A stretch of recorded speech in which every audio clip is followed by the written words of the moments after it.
Today we've gathered here to explore the impact that cultural and creative infrastructures got on society throughout history, and at this critical juncture where things are changing so fast in this country, to envision its future significance.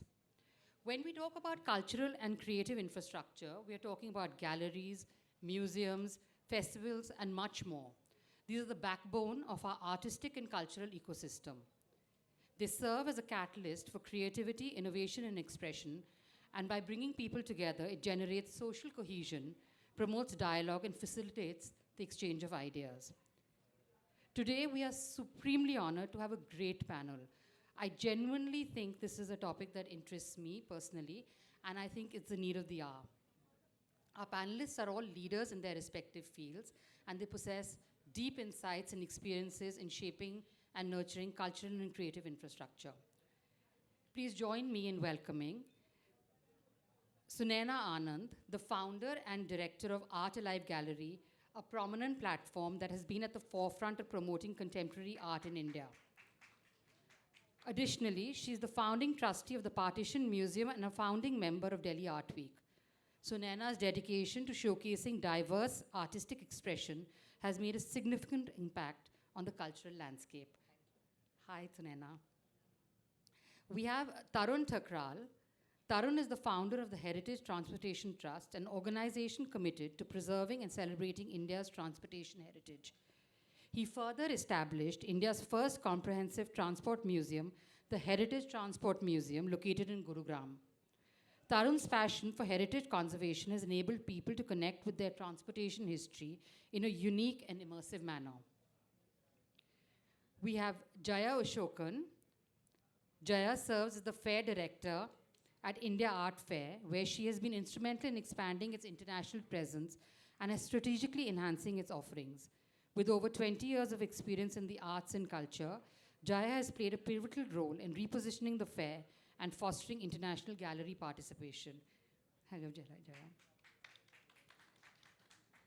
And finally, we have Smriti Rajgadia. She has a job which I think everybody would want because she works out of Goa. She serves as the director of Serendipity Arts Foundation and Festival, which works out of Goa currently, but I think is expanding across the country.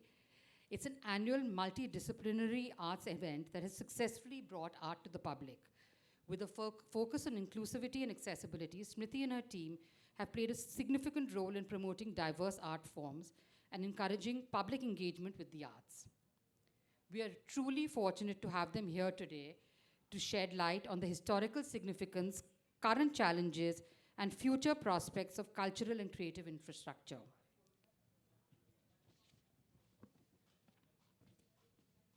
Instead of doing opening remarks, we're going to have our panelists all discuss something that we all really want to know.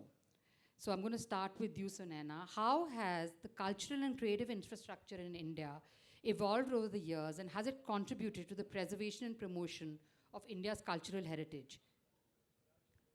Thank you, Aarti, and thank you for this wonderful platform to come out and speak about one of the most important pillar, I would say, of the creative industries, about galleries. I represent Art Alive Gallery, which has been in inception since 2000. And as a gallerist, I've seen tremendous growth in the art sector in the last 20 years, and especially in the last 15 years, I would say, because earlier there were less galleries, fewer galleries, and over the years, the number of galleries have grown, and privately, and they are doing a lot of work in taking the arts, contemporary and visual arts practices to a wider Indian audience and international audience. That's very true. That's very true, and you're doing a great job. Tarun, with the Heritage Transportation Museum, which started 10 years ago, and which you personally put in your resources and efforts, how do you think things have been changing, and how do you think the journey has been for India? You know, the Heritage Transport Museum was conceived way back in 2006, when private museums in India were very few. Predominantly, the museum field was run or managed by the government. it still does. Almost about 97% of the museums in the country are either central or state government or by government autonomous bodies. Um, so when an individual or when a private entrepreneur decides to get into the museum space, there are a lot of challenges. Number one is the very thought process of why the culture of going to museums in India had died down. What was the reason for that? Are you ready to take the plunge in opening museum, a private kind of a museum in the country? Would it sustain itself? How do you make it exciting so that you can get visitors back into your museums? What do you do which the other museums are not doing, whereas world over, popular museums are doing? How have they evolved over time, whereas India has been left behind in the museum space? So when we conceived the museum and we opened its doors to the visitors in December of 2013, which is almost 10 years back, we had taken care of that mindset that this is not a museum of objects, this is a museum of the people, and it should be for the people. It has to be a visitor-centric attraction. It should, bring about visitors to your place. You need to have clean bathrooms. You need to have a good cafe. You need to have your objects in a more modern, the displays in a modern style. You have to incorporate the changes which, the world is seeing. And that's how the Heritage Transport Museum has evolved. And I'm proud to say that we're probably the only museum in the country which actually churns out a profit year on year. Thank you.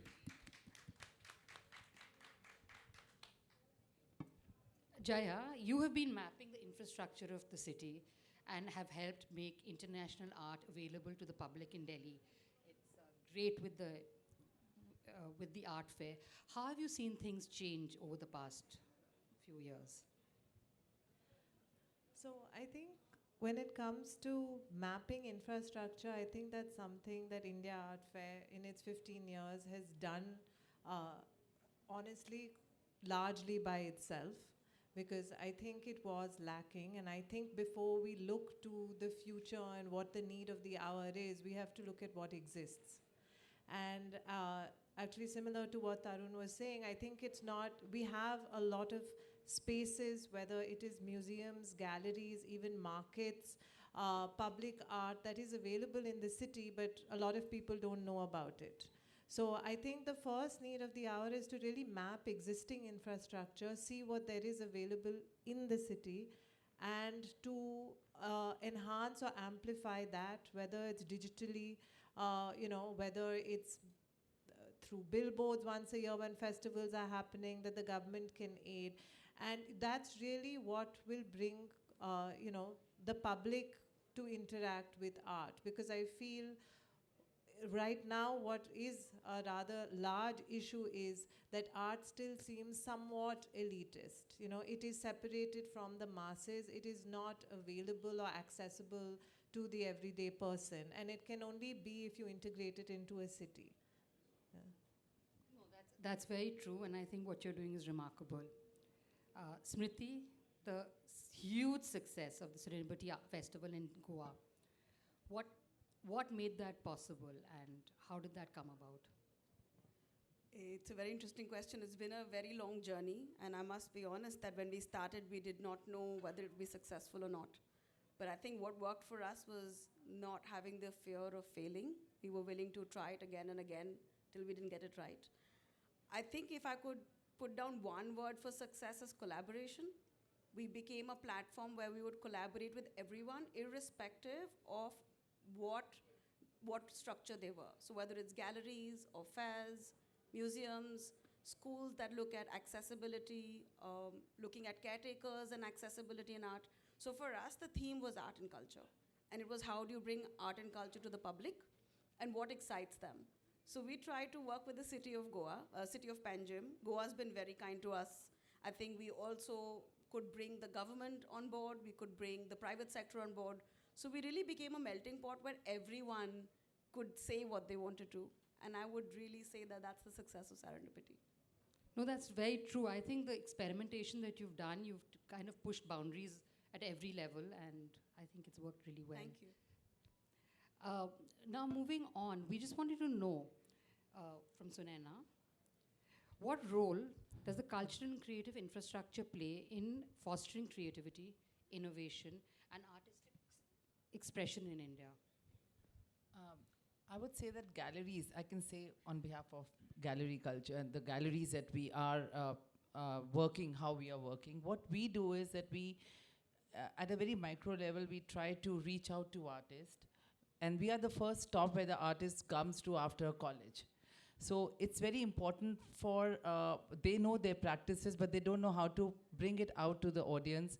And that's the role we people play as galleries. And so that's, we scout artists, we nurture them, we also help them to, in a way, help them to work on their practices when they are, because they come as students and they need support from galleries, and they need to show. What's so important is to show works, to get the response, which will also help them to understand and work on their practice going forward. So galleries play that role, and then going further, we are very, I would say, actively been working on publications.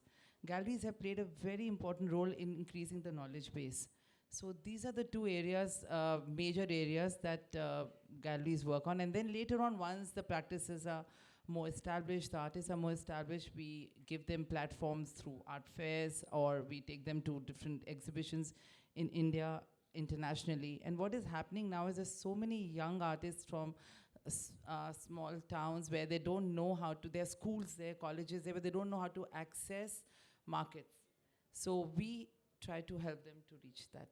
No, that's very true. I think it's the gallerists do a really great job, and I think the art fair and festivals like Serendipity are giving the gallerists an opportunity to, you know, take Indian art to an international. Absolutely. I think together, I would say that all of us on this platform, I mean, I'm not speaking on behalf of everybody, but from the artist perspective, it's important to have a museum, it's important to have an art fair, art festivals, because artists are working, they really need, especially younger artists, they really need encouragement, visibility, acceptability, for them to stay as artists and not move to any other professions. Jaya, would you like to say something for, because No, on I behalf just- of Yeah. No, I just wanted to add that I think it's also important to note that there is the commercial aspect of things which, Sunaina and say I can reflect on, is that the artists need to also make a living. So that side of it is extremely important. But I think the other side, which is also very relevant to their growth and journey as an artist, are like festivals and museums where they have no boundaries, where there are no commercial boundaries, you know. So I think that that's why actually that everybody on this panel is important, because you both need to rise together. I totally agree, and I think for a lot of this to work, overall, there needs to be much more public and private partnership. And Tarun, you have built this museum, the Transport Heritage Museum, all mostly on your own time and resources, but it's a public-private partnership. How did that work? If you can tell us a little bit. All right. I had a very huge collection of various modes of transport, and I didn't know what to do with it. So I approached the Government of India, Ministry of Culture, and they have a scheme where if in case you want to establish a museum in the country, they give you grants. And these are one-time grants for setting up of museums. And I was fortunate that as a trust, we got 6 crores of rupees at that time in 2013 as a one-time grant to set up the museum. Although the project cost was way beyond 6 crores, despite having the land, despite having the exhibits, it costed us eventually about 14 crores. We're a museum which is spread on 3 acres of land with a total built-up area of about more than 100,000 square feet. The museum houses various exhibition galleries, and the cafe mini auditorium, conference facilities, and we basically all these areas were designed so that the museum is self-sustaining in the future, because that grant was one time. However, having said that, that was the initial stage. When we got the money, the museum was ready, we opened its doors to public. We are out of town. We are almost about 60 kilometers from here. It'll take you about an hour and 15 minutes to reach there. But then, how did we introduce ourselves? Prior to the opening of the museum, and that's, I think, very important for any museum, and I think museums today are doing it, but not earlier, was we had, in the hospitality field, we have this term called familiarization trips, or FAM trips in a short form. So we used FAM trips at the pre-opening stage. One was with tour operators of the country. The other one was with school heads or principals and directors from various educational institutions. The third was with corporate houses and with, important people. What happened was, before the museum opened, people had an idea as to what is coming, or where is the museum field in India going to take shape in the future. That was the biggest success. We were in the brochure series of various international groups. Suddenly we started getting foreign tourists, people who were going, visitors who were going from Delhi to Jaipur. For the weekends, we focused on family groups from Gurgaon and adjoining areas, and even Delhi. Schools started coming in, and we kicked off. The business kicked off. Okay, we are in a rural area. Okay, how did we tackle the rural population? We invited them also. We had special tariffs for the rural population. So here, museums, should try, and that's what we have tried to do, is bridge the gap between the urban and the rural communities. It's very easy to be, we are not a cheap museum. We charge 400 rupees for an entry for an adult and 200 for a child. For the rural population, we had reduced it by 50%. They were also appreciative, and for them, an institution like this coming in their city or close, that was a big boost. Today, they all boast about that. We are proud to have a museum. That's amazing. I mean, if you focus on, the right mix, and how do you build it up, including the public, from a public point of view, from a private individual's point of view, I'm sure all of us will succeed. No, that's amazing. I think that's really good. And with our audience, which has got representation from the government, from corporates, I do hope more public-private partnerships can develop like this. Jaya, you have put India on the international art roadmap. What role does cultural and creative infrastructure play in attracting tourism and enhancing India's soft power on the global stage? So I think when you look at any large city, India aside, whether it's New York, whether it's London, it could be Kochi or Jaipur, I think what you see is that these cities have been very smart in incorporating culture and art, almost strategically, even economically, to promote it globally. So I think that there's immense potential and soft power, as you said. In art and culture, we have, apart from almost, I think, 37 World Heritage Sites, we have 2 huge film industries as well in the country. All of these, together with the visual arts and performing arts, contribute to that. So I think that there is immense potential in this, and cities that focus on this are the ones that are going to benefit. I think we are seeing that change in India. And I think the nucleus of this is the people. You need to involve the people, and they need to feel a certain ownness to their city in contributing to that. And I think the moment that happens, then this will automatically, increase. I totally agree. I remember going to Kochi when the Biennale was on, and every single person over there was so proud of what had happened. They were so excited. Yeah, they're so proud of something that is happening in their city. I think that's so important. Um, to maintain and to encourage all this, what are the policies and initiatives that are necessary to strengthen? Smriti, we've been talking about this. To expand this cultural and creative infrastructure, like what can the overall initiatives be from the government? What would we like to, request for or at this stage? We were a specific model. When we started Serendipity Arts Festival, we wanted to prove that we could bring back economies to the state. So it wasn't just for the artists or the artist community, but the state would benefit. We have done two surveys and studies on how the state has benefited from the festival.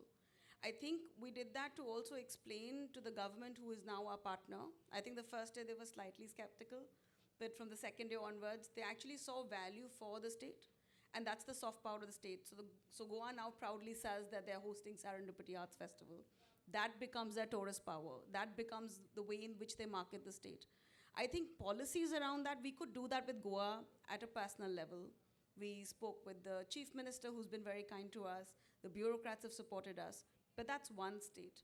If this policy could extend to all the states, if all the states had a policy where they would support festivals by giving them, if not money, a little bit of infrastructure. For example, at Serendipity, we use disused government buildings.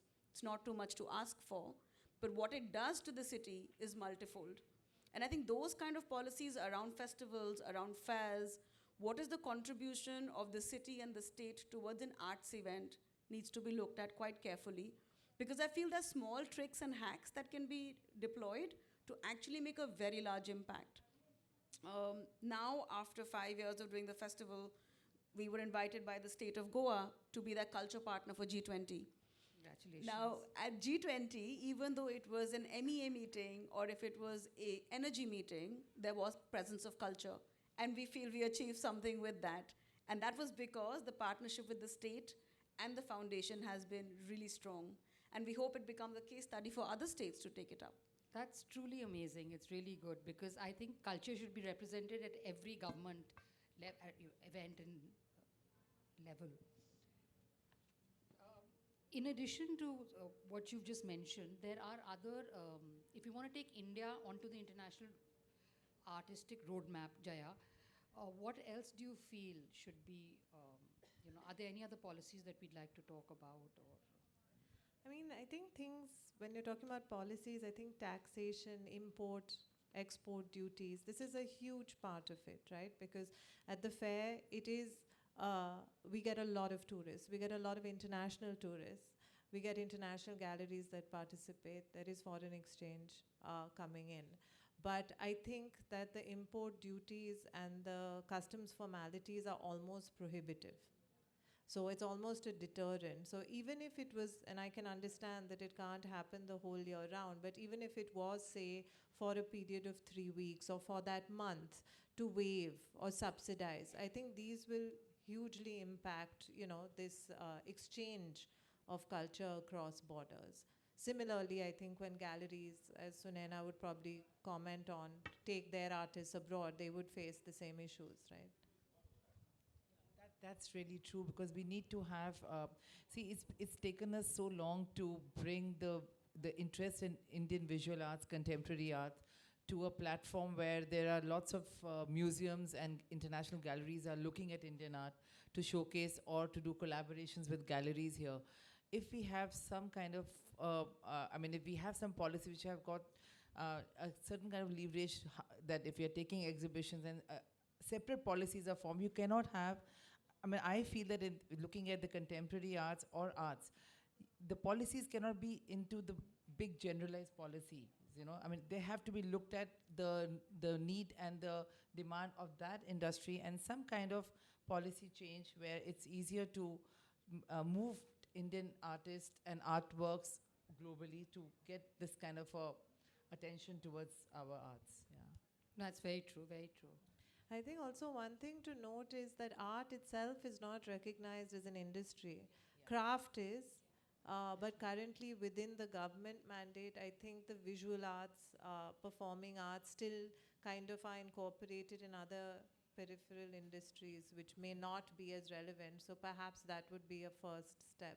That is actually very true. And while researching for the event, I was trying to get the numbers and the economic numbers on art and craft for this country.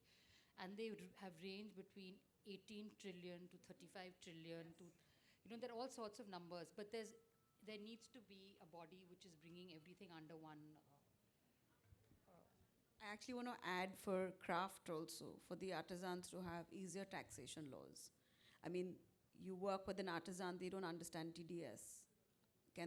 Do they have money to file their returns? Are they getting 10% lesser? Is the foundation taking that load?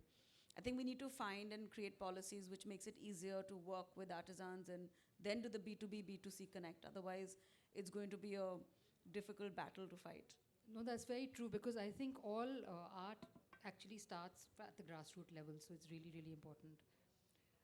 Moving on from craft and this thing, looking at the digital and all the innovations that are happening today, what are the future trends and innovations you can expect to see in the cultural and creative infrastructure in India?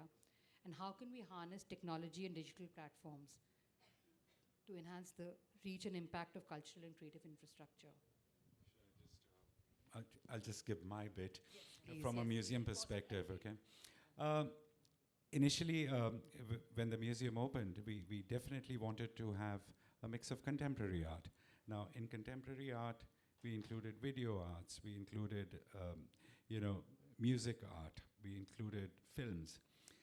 What happened, in 10 years, everybody is talking about this immersive technology. Everybody is talking about this huge investments that are going to take place in the new age museums that are coming up. My caution there is these are huge investments. A trust like ours or a museum like ours may not be in a position to make these huge investments. So we will be left behind, or then a museum like us looks at alternative ways. So what we have done is we have spoken to companies, and we have 2 instances where we have started a revenue share model. As there's no capital investment from the museum side, the technology partner installs, for example, we've recently installed a 4D simulator for the enjoyment of adults and children alike, with 0 investment. We charge an X amount of fee, and there's a 40%, we keep 60%, they keep. Something like the art galleries have been doing in the past. But there are many instances when technology partners do not come with this model. Some of the museums have made huge amounts of investments and incorporated the latest technology, but technology is changing so quickly that your returns in a period of 2 years, they just don't come back. So one has to have that cautionary approach when dealing with technology. People are wanting new age immersive experiences. That is the future. And to what extent do you need to balance it? You are a physical museum, you're a real museum. To what extent do you need to balance the physical part with the digital part? That needs every curator or every museum, needs to think about it from their own thing. And what kind of public visitors do you get? Are they interested in that kind of an approach or no? I think that's how we approach it. No, that's actually a very sensible way of doing it. There's a lot of talk, and at least you're managing to do a lot with technology. You were mentioning that you actually did more business during the last 2 years. No, I'm not. I never said that. I never said that. That's not true. That's not true. I never said that. But you did. You did. What I said was that You we reached could out leverage. to. No, You could leverage digital. I said that we reached out to a much wider audience, especially during pandemic, because before pandemic and post-pandemic world that we are living in, prior to pandemic, we never looked only at technology to reach out. We were so involved in doing exhibitions, curatorial projects, collaborations, physical ones. But when pandemic hit, suddenly everything, we remember that we just opened a show and 2 days after that, it was lockdown. Now that artists had spent almost 3 years in working towards that body of work.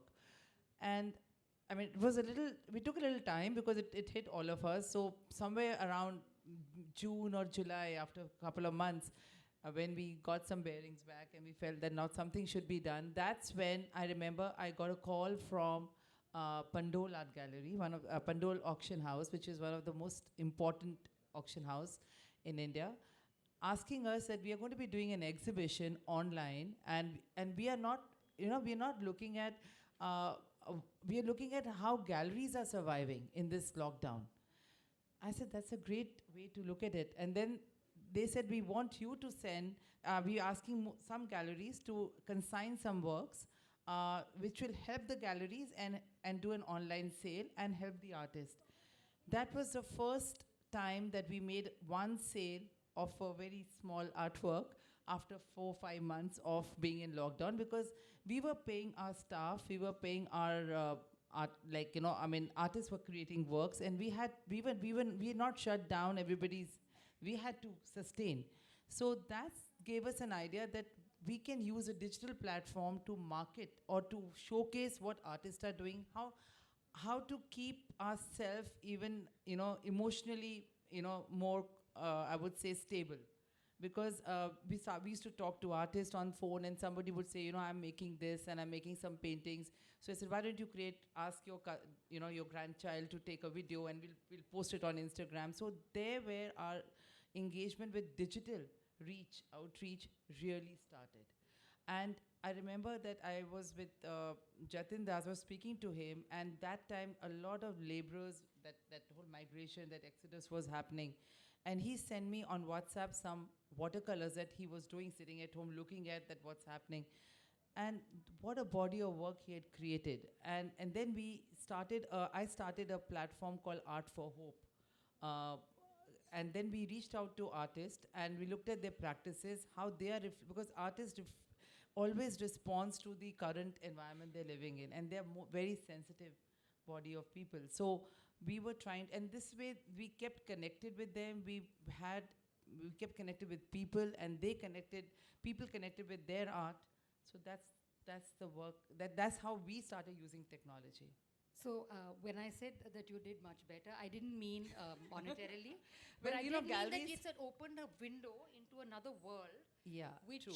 Which is very which true. may not have happened for a while. Absolutely. I meant it in that stage. That No, it's why I had to correct you, because it's often considered that galleries make a lot of money and they sell art, but they don't know what all we do behind all the work that we do, and to keep.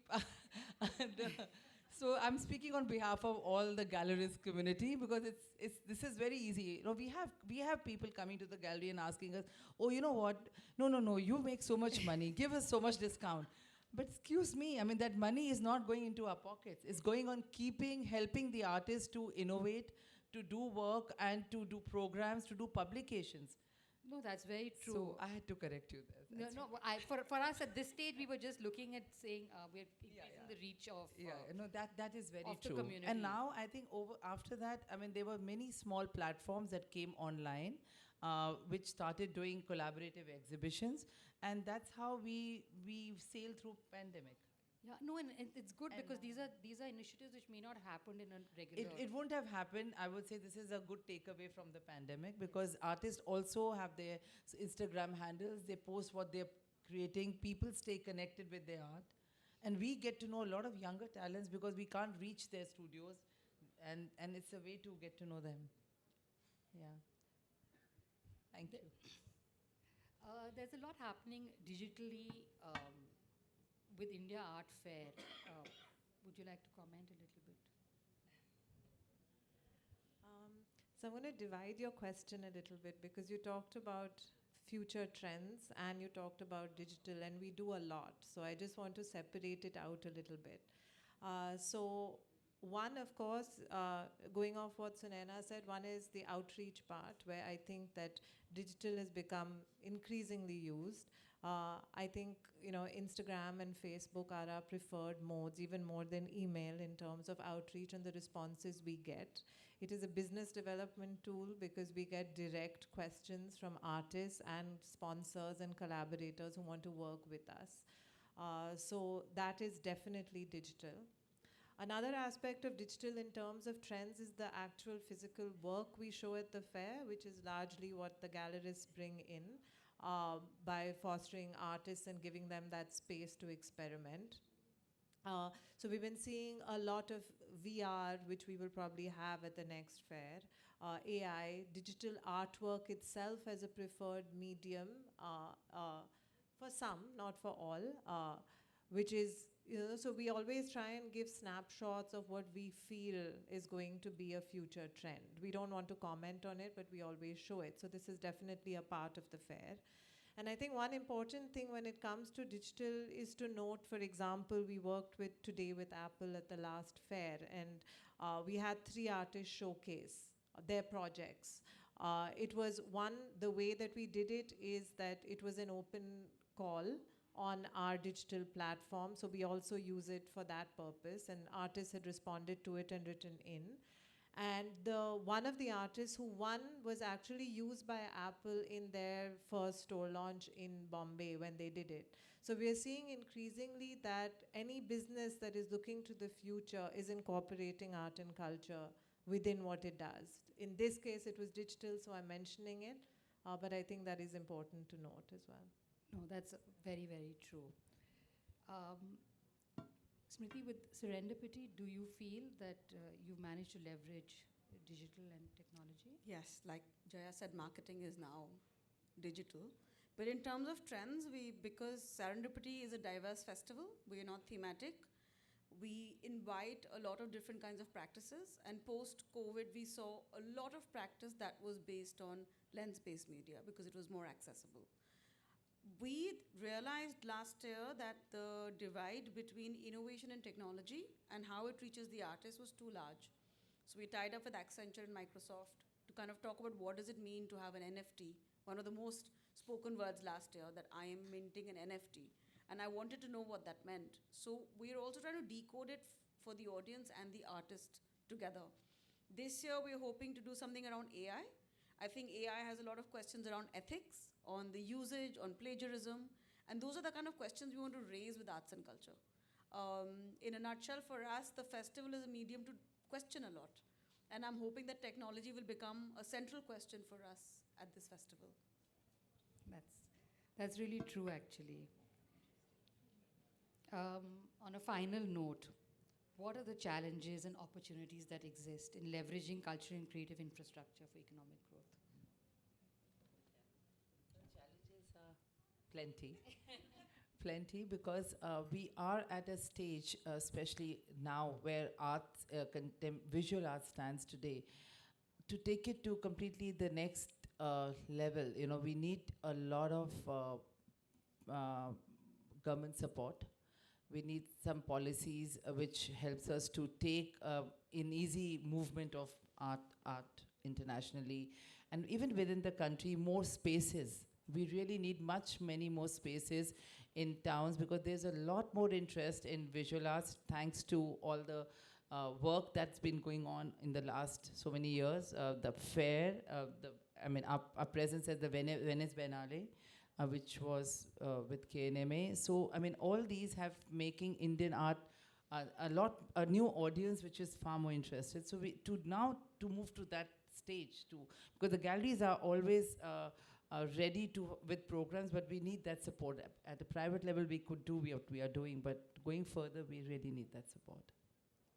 Well, I hope somebody's listening here. I think it's a... From a museum's perspective, I think out-of-the-box thinking is essential. We need to change the way we approach museums if they have to succeed.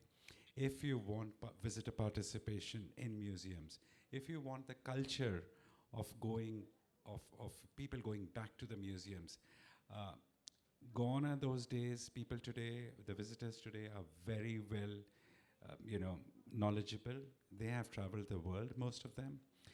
And even for those who've not traveled the world, why can't we ourselves give them a product, which will make them feel good, which will make them, the story that I follow at the museum is purely, in the hotel language, that one visitor comes and he's happy, he will go and tell 50 other people that, please go and visit that museum. That's how the business has grown in our organization. That's how it should grow. You have your honest feedback, which the experiences that you provide. Also, museums of the future need to be a source of inspiration. It's not just about going and seeing an object, appreciating that, and going back home and having a good night's sleep. Look at the generation that's coming about, the youngsters, the school children. Who knows that tomorrow one of them would be going to the moon or would be going to Mars? We don't know. So if we are able to spark that creativity in that youngster, in a museum or in an art gallery or in our cultural field, I think we as educators or we as museum personnel or art galleries would have actually done our job. That's actually lovely to hear. I think instead of talking about challenges, I'll just give my suggestions. But I think that art and culture really need to be integrated in everything that the government does. So from infrastructure projects, when they're building new schools, new whatever parks, art has to be a component of it. I think it's very, very important. Education is a huge part, education in primary and secondary schools of art. I think training when it comes to, we were talking about this yesterday, that, there are all these centers coming up in museums, but who is heading them, and are they qualified, and have they been taught, So I think that is very important. Pay parity when it comes to these roles is very important, because we need people to want to do these jobs. And I also think things like subsidies when it comes to, for instance, areas where artists can have studios, for examples, things like that would really go a long way in creating these hubs or artistic places where, growth can foster. So I think along these lines, apart from like the taxation and customs that I talked about, are all areas that need to be looked at. That's actually lovely, and it's very true, because education is, if everybody's educated about it, it'll change the way we look at it. I'll talk about infrastructure. I mean, recently in the UK, I visited Manchester, and the city supports the Manchester International Festival. When they support it, they build infrastructure at a public level for culture to happen. I think there should be a policy around that. I think the city has to be ready to adapt to culture and to take culture forward, whether it means better auditoriums or asking their auditoriums to give, say, a kind of a subsidy to artists, or to give X number of days free to artists. Through COVID, performing arts went through a really bad time. A lot of the troops broke up because they couldn't perform. And they can't perform again because we don't have that access to theaters. Theaters are very expensive to rent. I think small policy changes, more grants, would be really helpful in this case. Just to be ready to accept culture and embrace it would be a nice policy to make. Well, we're gonna make a paper out of this discussion and request CEF to bring it forth. So, thank you very, very much. It's been fairly educational and really interesting chatting with all of you. Thank you.